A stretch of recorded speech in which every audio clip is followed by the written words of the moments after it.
Now, if you were at Blondie's last night, you saw another Yankee domination. Yeah, sure you did. These shouldn't even count. What do you mean they shouldn't count? These games against the Twins, Michael. I mean, what a ridiculous statement. Is it? The Twins are a good team. No, they're not. Not when they play the Yankees. They are a good team. Since 2002. Did you see it? You probably know. You've done the work. Since 2002. I read the stat. 105-47. It's unbelievable. And you know how many different players the Twins have had in the last 22 years? How many different players the Yankees had? This team folds up. The second they see the interlocking NY, they soil themselves. Obviously, I'm being facetious, Michael. They deserve to win. The Twins are a good team, but there's something about when these two teams hook up, it doesn't matter who's on what roster, what year it is. It's just you're taking candy from a baby. It's ridiculous. You're saying they're playing the game while sitting in their own filth, is what you're saying? Yes. Chocolate soft serve. It is startling because if you look at what they've done since 2002, including the playoffs, it far exceeds the best record in the history of baseball over 162 games. It's hard to grasp because if it was like playing the Oakland A's and the A's were bad in a lot of those years, the Twins are good in a lot of those years. A lot of most of those good. years. And Michael, that's 152 games. The stat we've said since 2002. So if they go 5-5 in the next 10 meetings, which the Yankees won't, it would be much better than that. That's a 110-win season. If they just went 5-5 with them the next 10 meetings, which they won't, they'll go 8-2, 9-1, which would give them a ridiculous. That would give them 114 wins. They're like the '98 Yankees when they play the Twins. It's hard to believe. It really is. I will give you that. It doesn't make any sense, but it's unfortunate, though, because the Yankees are doing great things. But Don brought up a stat yesterday that is very, very telling, and even Tim Kirchin admitted it. 19 teams are under 500? Yeah. So you can poo-poo every single one of their victories. So on the road trip, they started out, the Padres were over 500, and then the Yankees knocked them under 500. The Angels are terrible, and the Giants were over 500, and the Yankees knocked them under 500. So every team that they play, there's a good chance that they're going to be under 500. So the team that they played over 500, the Orioles, they lost 3 out of 4.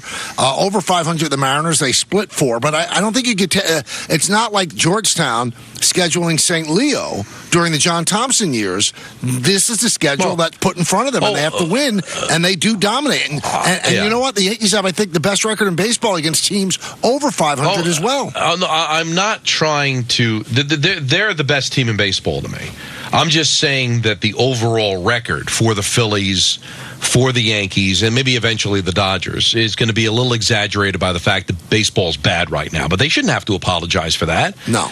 But they might end up having a very historic season, and we'll see what ends up when we get to the playoffs. But right now, and we just didn't get started here, Michael. We're significantly into the season now, and for only 11 teams with a winning record, it's pretty startling to me. And even Tim's not exactly sure why, but that's clearly the case right now. It's ridiculous. And you look at the wild card, which I do think it makes for kind of like a fugazi type of, we're still in it. Right now, if the playoffs were to end today, the Padres and the Cubs would be playoff teams. The Padres are 500. The Cubs are a game under. Yep.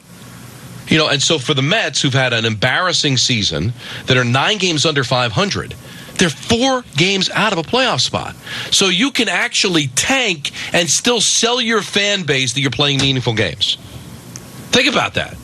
Well, this is not what we really want to get into, but I'll give you a little insight with this. There's such a disparity between the haves and the have-nots. This will lead.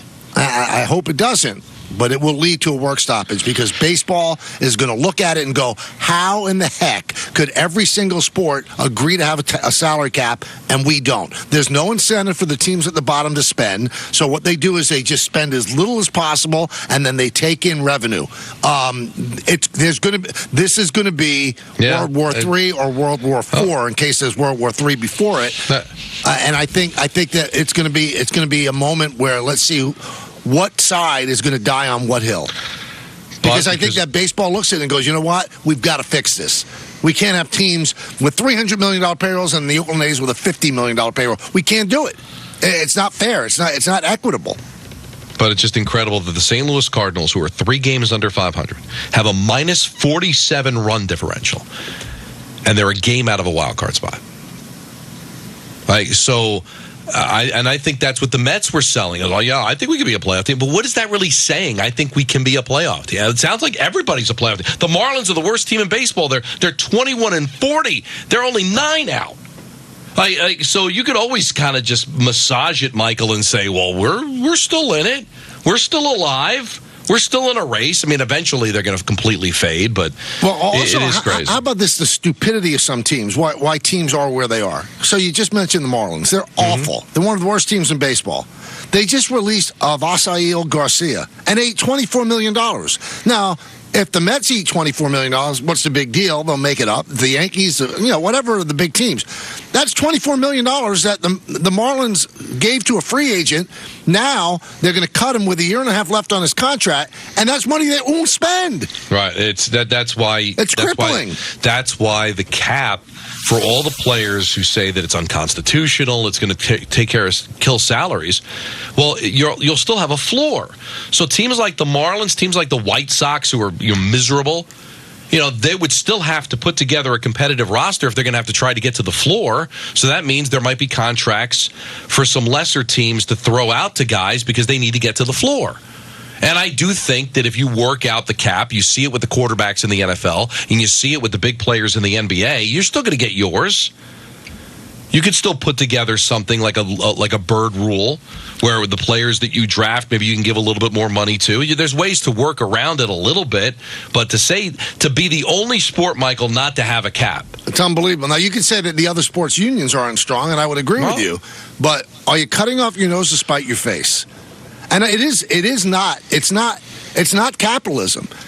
And the players could say, okay, so the owners could play with capitalism, we have to play with socialism. All of that makes sense, but every other sport has accepted it. And now the other sports have exceeded you in terms of their players and how much money they make. They've now just steamed right past you. Anyway, that's a story for another day. Yeah, sure. But yesterday, Heel pitches great again. Mm-hmm. And I don't think this is hyperbolic at all, that what he has done so far, he is... And there's so much time to go. But up to this point, this is one of the best seasons you'll ever see anybody pitch. It's crazy. Now, he could go out the next time, and that would be against, I guess it's Sunday against the Dodgers, and crap the bed and give up 8 runs, and all of a sudden those numbers don't mean anything. But the numbers right now, Don, I mean, the ERA, the batting average against, the whip, the strikeouts, he's unbeatable right now. And this was a replacement for the guy, Garrett Cole, who got hurt. And by the way, not only did the Yankees win a game yesterday, Garrett Cole pitched 3 1/3 innings at Somerset in front of a sold-out house and the biggest crowd they've had since they became a Yankee affiliate, and dominated and was throwing 97 miles an hour. He might be in the Bronx in 2 weeks. So, I mean, look at their rotation then. Garrett Cole, Luis Heel, Marcus Stroman, Carlos Rodon, and who am I leaving out? Clark Schmidt's out, but there's one more. And Nestor Cortez. Yeah.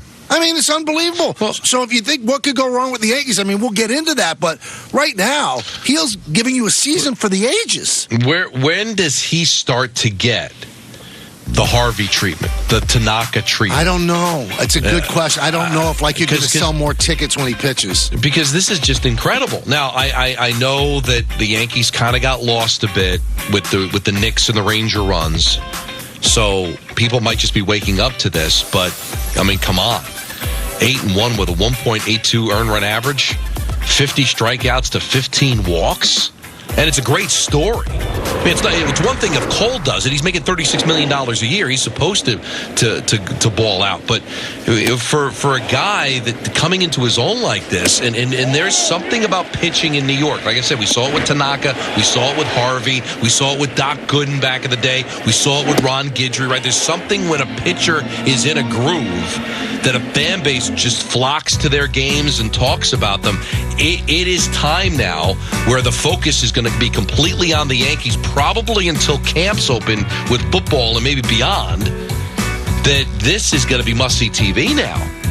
A 129 batting average against. And you mentioned the Yankees' dominance over the Twins. Mm-hmm. To add insult to unbelievable injury, right? The Yankees got him from the Twins. Yeah. For Jake Cave. I mean, you want to rip Brian Cashman. Yankee fans have been pretty quiet about that this year. But that's a deal, flies under the radar. 2018, he ends up getting Tommy John surgery, and look what he's become. Last 7 starts, he's 7-0. His ERA is 0.60. Opponents hit 102 against him. He has a whip of 0.67. We have not seen pitching like this. The last time a rookie pitched like this over this stretch of time, Don and Peter, was Fernando Valenzuela. Yeah. Crazy. I guess that was the last pitcher to win the Rookie of the Year and the Cy Young. Right. Was there a buzz around Yankee Stadium? No.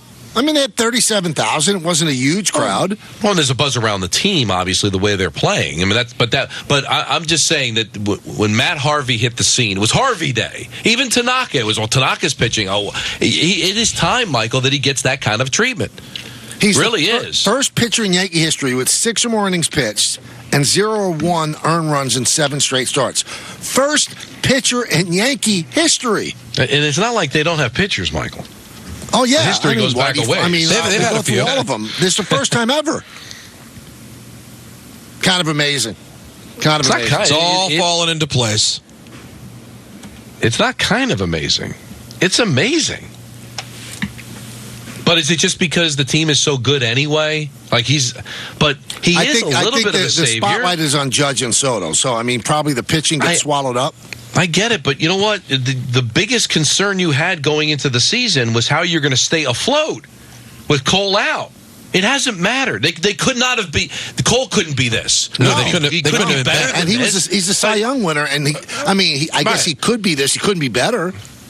Right, but what would their record be if he was healthy? Could it be better? It might be worse because Heel is what, 7-1 or 8-1? Well, let's say Cole was 6-3 or 7-2, then Heel wouldn't be on the team if Cole never got hurt. 8-1. Heel was sent down to the minors. 8-1, 1-8-2. It's unbelievable. That would be what Cole would be doing if he was having an awesome Garrett Cole year. Right. But that's the highest. If you're having an awesome Garrett Cole year, you know what that makes you? Garrett Cole. Basically, that's the best pitcher in baseball. Right.